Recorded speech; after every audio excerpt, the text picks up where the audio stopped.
오늘 아주 오래된 이야기 하나를 들려드리겠습니다. 조용히 눈을 감고 옛날 옛적 이야기의 세계로 함께 들어가 볼까요? 좋은 꿈 꾸시고 편안한 밤 되세요. 거지선비와 박문수, 장승정령. 거지선비는 처녀를 보고 그만 박문수가 거지꼴을 해가지고 여기저기 돌아다닐 때 이야기입니다. 하루는 날이 저물어서 주막에 들었는데 복로방에 턱 들어가 보니까 맹거지가 큰 대자로 퍼지르고 누워 있었습니다. 사람이 들어와도 본체 만체하고 들어 누웠거든요. 저녁밥을 한 상 시켰는데 밥상이 들어와도 그대로 누워있더란 말이지. 혼자 밥을 먹기가 안 되어서 인사치레로 물어봤더니 하면서 그냥 뻗어있지 뭐예요. 그래 밥을 한 상 더 시켜다 먹으라고 줬습니다. 그 이튿날 아침에도 밥을 한 상 더 시켜다 주니까 거지가 먹고 나서 하는 말이 한단 말이에요. 하기는 박문수도 영락없는 거지꼴이니 그런 말 할 만도 하죠. 그래서 그날부터 둘이 같이 다녔습니다. 한 군데를 턱 가니까 제법 큰 동네가 있는데 그때 마침 소나기가 막 쏟아졌습니다. 그러니까 거지가 박문수를 데리고 그 동네에서 제일 큰 기와집으로 썩 들어가더란 말이에요. 비도 피하고 밥도 빌어 먹으려고 그러나 보다 했는데 그게 아니었습니다. 썩 들어가서 다짜고짜 한다는 말이 하거든요. 안에서 안주인이 나오니까 지금 이 댁 식구 세 사람 목숨이 위태롭게 됐으니 잔말 말고 내가 시키는 대로만 하시오. 지금 담장 마당에 멍석 깔고 머리 풀고 곡을 하시오. 안 그러면 세 사람이 죽는다는데 어째요. 멍석 깔고 머리 풀고 아이고 곡을 했지요. 그때 마침 이 집 남편은 어디에 갔는고 하니 머슴뚜를 데리고 뒷산에 나무를 베러 갔습니다. 저희 어머니가 나이 90인데 언제 죽을지 모르니까 미리 관목이나 장만해 놓는다고 갔거든요. 그래 나무를 베는데 갑자기 소나기가 오니까 비를 피한다고 큰 바위 밑에 들어가 있었단 말이에요. 그때 저 아래서 아이고 곡소리가 들리니까 목을 빼고 내려다볼 것 아니에요. 내려다보니 자기 마누라가 머리 풀고 곡을 하고 있거든요. 익히 우리 어머니가 돌아가셨나 보다. 얘들아 어서 내려가자. 머슴들을 데리고 불이 나게 내려왔습니다. 막 내려오는데 뒤에서 바위가 쿵하고 무너지더란 말입니다. 그때 안 내려왔으면 세 사람이 바위에 깔려서 다 죽었죠. 남편이 헐레벌떡 내려와 이야기를 들어보니 일이 어떻게 된 건지 알겠거든요. 거지한테 절을 12번도 더하면서 은인이라고 대접이 극진했습니다. 우리 세 사람 목숨을 살려주셨으니 무엇으로 보답하면 좋겠어? 내 재산을 다 달라 해도 내놓으리다.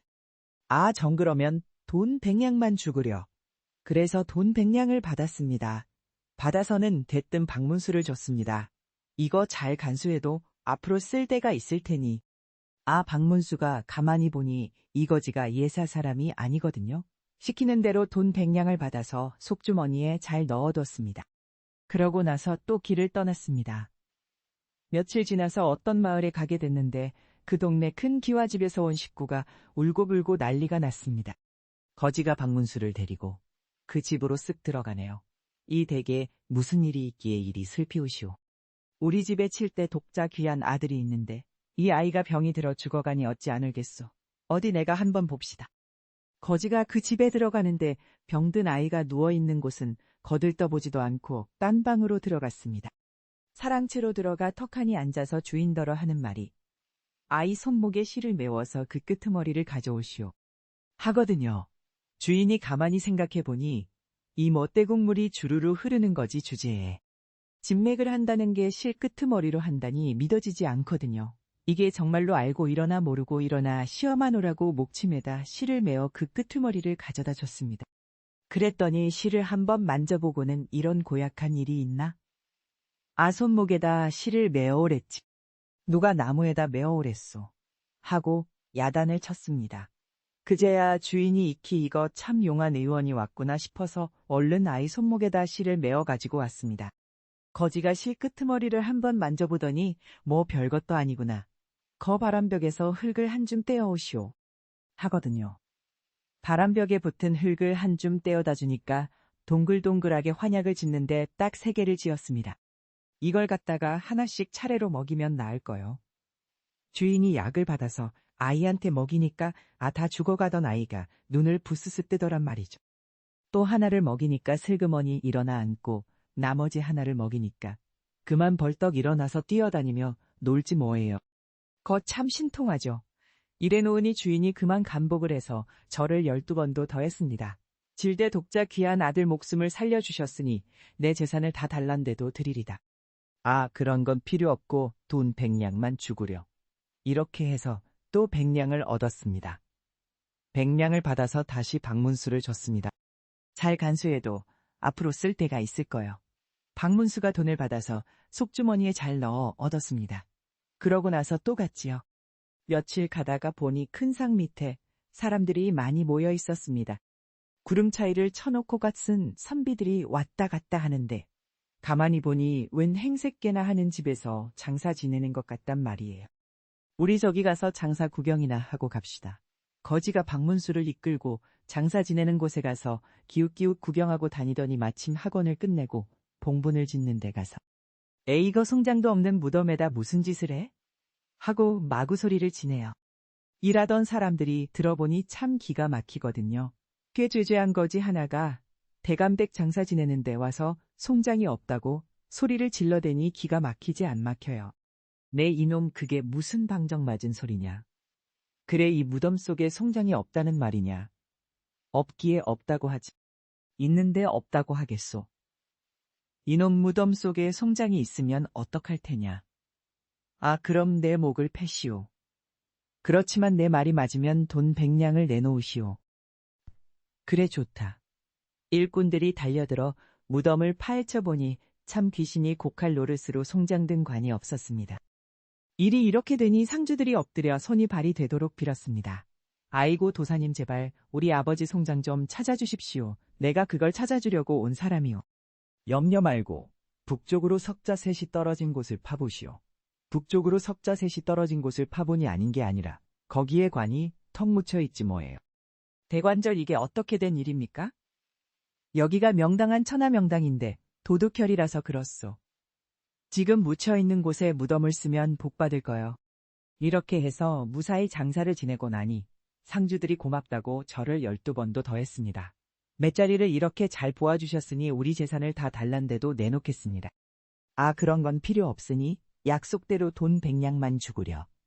그래서 또 돈 100냥을 받았습니다. 받아가지고는 또 박문수를 줬습니다. 이것도 잘 간수해도 반드시 쓸 데가 있을 거요. 박문수는 그 돈도 속주머니에 잘 넣어뒀습니다. 그러고 나서 또 가는데 거기는 산중이라서 한참을 가도 사람 사는 마을이 없었습니다. 그런 산중에서 갑자기 거지가 자 이제 우리는 여기서 그만 헤어져야 되겠어 하거든요. 아 이 산중에서 헤어지면 나는 어떡하란 말이오. 염려 말고 이 길로 쭉 올라가시오. 가다가 보면 사람을 만나게 될 거요. 그러고는 그만 훌쩍 가버리는데 어디로 갔는지도 몰랐습니다. 연기같이 사라져버렸습니다. 박문수는 할 수 없이 혼자서 갔습니다. 꼬불꼬불한 고갯길을 한참 동안 올라가니까 고갯마루에 장승 하나가 떡 버티고 섰는데 앞에서 웬 처녀가 물을 한 그릇 떠다 놓고 빌고 있더랍니다. 장승님 장승님 영어 마신 장승님 우리 아버지 백일정성도 오늘이 마지막입니다. 돈 300냥 때문에 관청에서 내일 아버지 목을 뱉다니 한시 밥비 한시 밥비 살려줍시오. 비나이다 비나이다. 이렇게 비는데 그 정성이 참 딱하더란 말이죠. 그래 박문수가 가서 무슨 일로 이렇게 비느냐고 물어봤습니다. 처녀가 울면서 하는 말이 우리 아버지가 관청에서 일하는 심부름꾼이온데 심부름 중에 날았돈 300냥을 잃어버렸습니다. 내일까지 돈 300냥을 관청에 갖다 바치지 않으면 아버지 목을 뱉다는데 돈을 구할 길이 없어. 여기서 백일정성을 드리고 있는 중입니다. 하거든요. 박문수가 그 말을 듣고 가만히 생각해보니 거지가 마련해준 돈 300냥이 자기 속주머니에 들어있단 말이에요. 반드시 쓸 때가 있으리라 하더니 이를 두고 한 마리로구나 생각하고 돈 300냥을 꺼내어 처녀한테 줬습니다. 자, 아무 염려 말고 이것으로 아버지 목숨을 구하시오. 이렇게 해서 애매한 목숨을 구하게 됐는데 또 하나 놀랄 일이 있었습니다. 무슨 일인고 하니 그 처녀가 빌던 장승 말이에요. 그게 나무로 만든 것이지만은 가만히 살펴보니 그 얼굴이 어디서 많이 본 얼굴이더랍니다. 응? 어디서 봤느냐고요. 아까까지 같이 다니던 그 거지 있잖아요. 그 사람 얼굴을 쏙 빼다 박았더랍니다. 소금 장수에 미련한 아들. 옛날 어느 마을에 소금 장수 한 사람이 살았습니다. 그런데 이 사람에게 아들이 하나 있는데 너무 미련했어요. 나이 15살이 넘어도 콩과 보리를 못 가리고 간장 된장을 못 가렸죠. 그러니 아무 일도 못하고 밤낮으로 잠이나 자는 게 일이었습니다. 하루는 아버지가 아들을 불러놓고 걱정을 했어요. 애야, 너도 이제 나이가 그만하니 무슨 일이든 일을 해야 할 것 아니냐. 밤낮 집에만 틀어박혀 잠이나 자니 참 딱하구나. 그러자 이 아들이 한다는 말이, 그러면 나도 아버지처럼 장사나 하게 소금 한 짐 주세요 하거든요. 아버지가 그 말을 듣고 기특해서 소금 한 짐을 마련해 주었습니다. 어디든지 사람이 많이 모인 곳에 가서 소금 삽시오 하고 그게 외면 될 거야. 가만히 있어서는 절대 못 판다 하고 단단히 당부를 했습니다. 아들은 그 길로 소금 짐을 지고 집을 나서서 여기저기 돌아다녔어요. 아버지 말대로 사람이 많이 모인 곳을 찾아 다니는 거였죠. 한나절을 돌아다니다 보니 마침 초상집에 사람들이 많이 모여 있는 게 보였습니다. 장례를 치른다고 사람들이 많이 모여서 모두들 슬피 울기도 하고 우는 사람을 위로하기도 했어요. 옳지, 저기 사람이 많이 모여 있구나. 아들은 다짜고짜 초상집에 들어가 크게 외치며 돌아다녔습니다. 소금 삽시오 사람이 죽어 모두들 울고불고 하는데 웬 미련통이가 여기저기 돌쑤시며 소금 사라고 소리를 지르니 초상집 사람들은 기가 막혔습니다. 뭐 이런 놈이 다 있느냐고 고함을 치며 내쫓았죠. 이렇게 해서 소금 한 줌도 못 팔고 초상집에서 쫓겨나고 말았어요. 그 길로 털레털레 집으로 돌아오니 아버지는 왜 소금을 하나도 못 팔고 왔느냐고 재촉했죠. 이러이러해서 소금을 못 팔았다고 하니 아버지가 다시 가르쳐 주었습니다. 그런데 가서는 상주에게 절을 하고 같이 슬피 울어주고 난 다음에 소금을 사라고 해야 할 거 아니냐. 아들은 그 말을 잘 새겨두었다가 다음 날에 또 소금을 팔러 갔어요. 한나절을 돌아다니다 보니 마침 혼인잔치를 하는 집에 사람들이 많이 모여 있었습니다. 혼례를 치른다고 사람들이 많이 모여서 웃고 떠들고 야단이었어요. 아, 저기에 사람이 많이 모여 있구나. 이번에는 실수하지 말아야지. 아들은 다짜고짜 잔치집에 불쑥 들어가 신랑 각시에게 절을 넙죽하고는 아이고 하면서 슬피 울기 시작했어요. 크게 울수록 소금이 잘 팔릴 것만 같아서 아주 땅을 치며 동네가 떠나가도록 울어죽혔습니다. 그랬더니 잔치집 주인이 화가 머리 끝까지 났어요. 웬 놈이 남의 집 혼인잔치에 와서 재수없게 울고불고 난리냐. 구경하던 사람들도 저런 놈은 당장 내쫓아야 한다고 손가락질하며 욕을 퍼부어댔습니다. 이래서 욕만 실컷 얻어먹고 소금은 한 줌도 못 팔고 집으로 털레털레 돌아왔죠. 돌아와서는 이놈이 되레 아버지에게 역정을 내는 거예요. 아버지가 시키는 대로 했다가 소금도 못 팔고 욕만 잔뜩 얻어먹었습니다. 아버지가 아들 말을 다 듣더니 어이가 없어서 허허 웃었어요. 그런데 가서는 경사로다 하면서 춤을 한바탕 춰주고 나서 소금을 팔아야지. 그 다음날 아들은 또 소금을 팔러 나갔습니다. 소금 짐을 지고 한참 돌아다니다 보니 한 곳에 사람들이 왁자지껄하면서 모여 있었어요. 옳았구나, 저기 사람이 많이 모여 있구나. 그래, 어서 가서 춤을 추고 소금을 팔아야지. 이 미련퉁이가 다짜고짜 사람들 틈을 비집고 들어가 덩시덩시 춤을 추기 시작했습니다. 경사로다 하면서 한바탕 신나게 춤을 췄죠. 그런데 거기는 다른 곳이 아니고 불난집이었어요. 집에 불이 나온 동네 사람들이 불을 끄려고 야단들인데 그 가운데 들어가 경사로다 하며 춤을 춰놨으니 어떻게 되었을까요? 불난집에 부채질한단 말은 들었어도 경사났다고 춤추는 놈은 처음 보겠구만. 이놈부터 두들겨줘야겠구먼. 성난 마을 사람들은 달려들어 아들을 흠씬 때려주었습니다. 이번에도 소금은 한 줌도 못 팔고 실컷 두들겨 맞기만 했어요. 그런 꼴로 비실비실 집으로 돌아오니 아버지는 깜짝 놀랐죠. 너 어쩌다가 그 꼴이 되었느냐.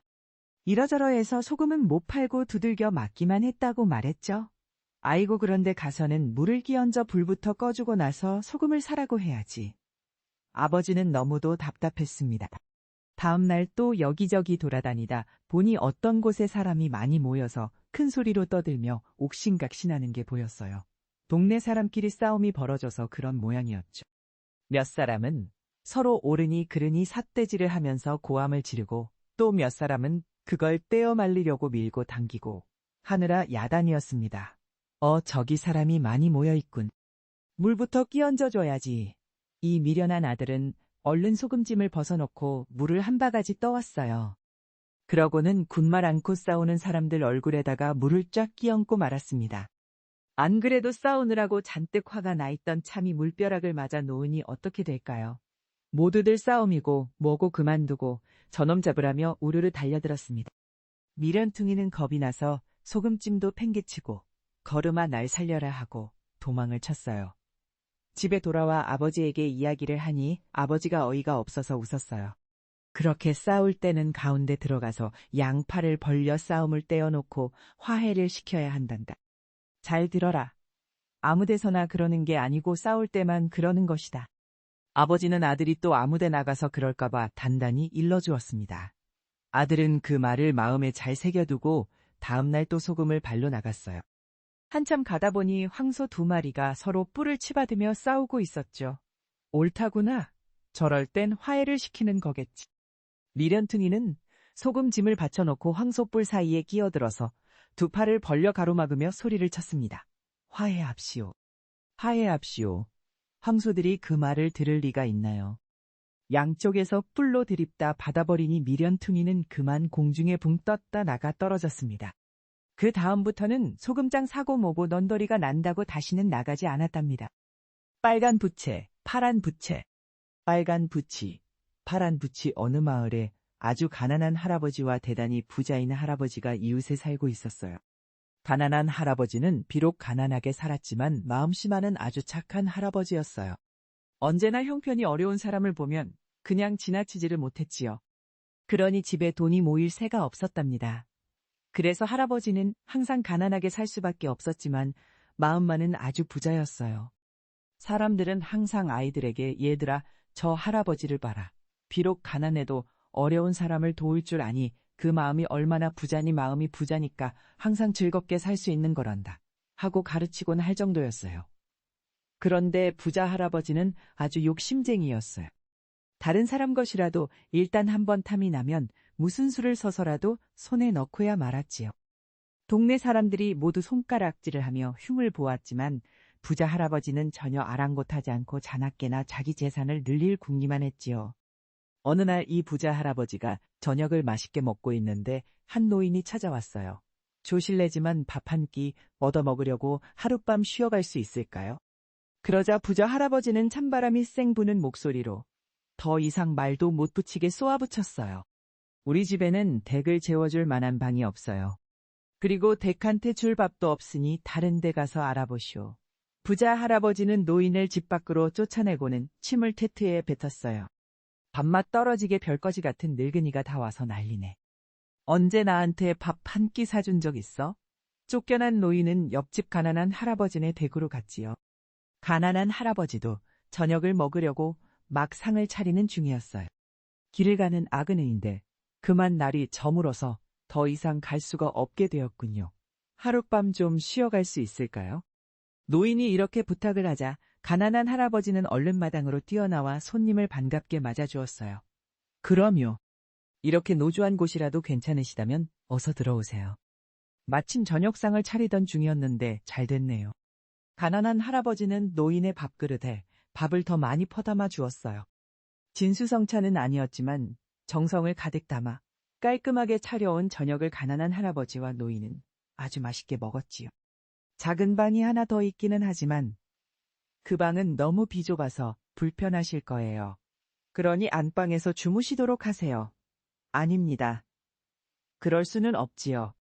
저는 아무래도 괜찮으니 제가 그 방에서 자겠습니다. 노인이 펄쩍 뛰며 사양을 했지만 할아버지는 깨끗하게 빨아서 넣어두었던 이부자리를 펴서 잠자리를 보아주고는 작은 방으로 건너가서 잠을 잤어요. 다음날 아침이 되었어요. 할아버지는 노인에게 따뜻한 아침을 대접하려고 부지런히 밥을 지었습니다. 그리고는 행여 잠자리가 불편하시진 않았나 모르겠군요 하며 안방문을 열어보았어요. 그런데 방 안에 있어야 할 노인이 보이지 않는 거예요. 할아버지는 얼른 뛰어나가 사방을 샅샅이 찾아보았지요. 화장실도 찾아보고 헛감도 찾아보았지만 노인은 아무 데도 없었어요. 거참 이상한 노인도 다 보았네. 잠자리가 너무 불편해서 일찍 가버렸나? 할아버지는 이렇게 중얼거리며 밥상을 들고 안방으로 들어와 앉았어요. 밥을 한 숟가락 떠서 막 입에 넣으려던 할아버지는 깜짝 놀랐어요. 방 한 구석에 빨간 부채와 파란 부채가 놓여 있는 거예요. 이 일을 어쩌면 졌나. 그 노인이 잊어버리고 놓고 간 모양인데 이거 큰일이구만. 할아버지는 얼른 부채를 들고 뛰기 시작했어요. 동네 입구까지 가보았지만 노인은 벌써 어디론가 가버리고 찾을 수가 없었어요. 이 부채를 잃어버렸으니 얼마나 안타까울까. 이거 참 큰일이로구만. 끝내 노인을 못 찾고 터덜터덜 집으로 돌아온 할아버지는 여기저기 뛰어다녔기 때문에 몹시 더웠어요. 내 부채는 아니지만 이렇게 더우니 잠시 빌려서도 괜찮겠지. 이렇게 생각한 할아버지는 마루에 턱 걸터 앉아 빨간 부채로 땀이 식히기 시작했습니다. 그런데 한참 부채질을 하던 할아버지는 너무 놀라 벌떡 일어나고 말았어요. 글쎄 할아버지의 코가 코끼리 코보다도 더 길어져 있는 게 아니겠어요? 아니 내 코가 이렇게 길어지다니. 이 일을 어쩌면 졌나. 이제 창피해서 밖에도 못 다니겠네.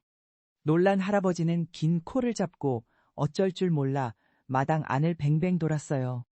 한참을 그러고 있으려니까 땀이 비오듯이 줄줄 흘렀어요. 할아버지는 우선 땀이라도 식힐 생각으로 파란 부채를 들고 다시 부채질을 했습니다. 내 코가 다시 짧아졌네. 짧아졌어. 정말로 할아버지 코가 원래대로 짧아졌지 뭐예요. 세상에 별일이 다 있구먼. 할아버지는 안도의 한숨을 내쉬며 다시 부채질을 했습니다. 그런데 이상하게도 할아버지의 코가 다시 쭉 길어지는 거예요. 또 깜짝 놀란 할아버지가 부채질을 멈추자 코가 더 이상 길어지지 않았어요. 자신의 손을 쳐다본 할아버지는 그제야 알 것 같았습니다. 지금 할아버지의 손에는 빨간 부채가 들려 있었거든요. 빨간 부채로 부채질을 하면 코가 길어지고 다시 파란 부채로 부채질을 하면 코가 짧아지는구나. 그거 참 신기한 여술부채네. 이렇게 신기한 부채에 대해서는 들어보지도 못했던 할아버지는 그래서 빨간 부채로 붙였다가 다시 파란 부채로 부채질을 해보았어요. 정말 코가 쭉 길어졌다가 다시 짧아졌지요. 이야, 정말 신기하다 신기해. 바로 그때였어요. 가난한 할아버지네 집 앞을 지나가던 부자 할아버지가 그 소리를 들었어요. 저 영감이 뭘 저렇게 신기하고 있지. 가난해서 밥도 못 먹는 집에 뭐 신기한 일이나 있겠어? 이렇게 생각하면서도 부자 할아버지는 가난한 할아버지네 담장을 슬쩍 넘겨다 보았어요. 부자 할아버지가 깜짝 놀랐어요. 가난한 할아버지 손에는 아주 예쁜 빨간 부채와 파란 부채가 들려 있었으니까요. 부자 할아버지는 잽싸게 가난한 할아버지네 집으로 들어가 물었어요. 자네 뭘 그렇게 들여다보고 있나? 자네 왔는가? 어제 우리 집에서 하룻밤을 묵었던 노인이 있는데 그 노인이 글쎄 이 부채를 놓고 갔지 뭔가. 그런데 이 부채가 요술부채란 말이야. 가난한 할아버지는 빨간 부채와 파란 부채를 차례로 붙여 보였어요. 세상에, 정말 요술부채구만. 할아버지의 코가 길어졌다가 다시 짧아지는 것을 본 부자 할아버지는 그 부채가 탐이 났어요. 여보게, 그 부채 좀 이리 줘보게. 그런데 부채를 받아서 이리저리 살펴보던 부자 할아버지는 벌떡 일어나더니 그냥 가려고 하지 뭐예요. 가난한 할아버지는 얼른 부채를 빼앗으려고 했어요. 그 부채는 주고 가야지. 곧 노인이 찾으러 올 텐데. 걱정 말게. 자네 집보다는 우리 집이 더 안전하니 내가 잠시 맡아두지. 그 노인이 찾으러 오면 우리 집으로 보내게나. 난 그럼 가겠네. 부채를 빼앗아온 부자 할아버지는 너무 신이 났어요. 이 부채 노인 것이라고 씌어 있지도 않은데 주긴 왜 줘 이 부채는 이제 내 거야. 부자 할아버지는 방에 들어 누워 돈벌 궁리를 했어요. 돌아다니면서 이 빨간 부채로 사람들 코를 길게 해놓는 거야. 그 다음엔 돈을 받고 파란 부채로 코를 다시 짧게 만들어주는 거지. 그럼 난 이제 우리나라에서 제일 큰 부자가 될 거야. 아무래도 돈 버는 데는 내 머리가 천재적이야. 할아버지는 생각만 해도 신이 났어요. 그래서 들고 있던 빨간 부채로 슬슬 부채질을 했지요. 그런데 이 일을 어쩌죠? 글쎄 할아버지의 코가 점점 길어서 지붕을 뚫고 하늘로 올라가는 거예요. 하지만 부자 할아버지는 돈 벌 생각에 빠져 아무것도 모른 채 자꾸 부채질을 해대고 있었어요. 마침내 할아버지의 코가 하늘나라의 임금님이 사시는 마당까지 뚫고 올라가고 말았어요. 그때 마침 마당에서 산책을 하던 임금님은 할아버지의 코를 보고 깜짝 놀랐어요. 신하들은 할아버지의 코를 나무에 꽁꽁 묶었어요. 그제야 할아버지도 자신의 코가 너무 길어진 것을 깨달았어요. 내 코가 너무 길어졌네. 하지만 걱정할 게 없지. 내겐 이 파란 부채가 있으니까. 할아버지는 얼른 파란 부채로 부채질을 시작했습니다. 그런데 코가 하늘나라에 묶여 있으니 어떻게 되겠어요? 코가 짧아지는 만큼 할아버지의 몸이 공중으로 둥둥 떠올라가는 거예요. 왜 이러지? 내 몸이 자꾸 하늘로 올라가는 거야. 할아버지의 몸이 지붕을 뚫고 하늘로 계속 올라갔어요. 바로 그때 하늘나라의 임금님이 신하들에게 명령을 내렸어요. 이어봐라. 이제 저놈도 정신을 차렸을 테니 그만 풀어주도록 하라. 신하들은 나무에 묶었던 할아버지의 코를 풀어주었어요. 의학 사람 살려. 하늘로 자꾸 올라가던 욕심쟁이 부자 할아버지는 그만 땅으로 쿵하고 떨어지고 말았어요. 어려운 사람들에게 자신의 것을 나누어 주기는커녕 남의 물건까지도 탐을 내 자기 욕심만 채우더니 결국 이렇게 벌을 받은 거지요.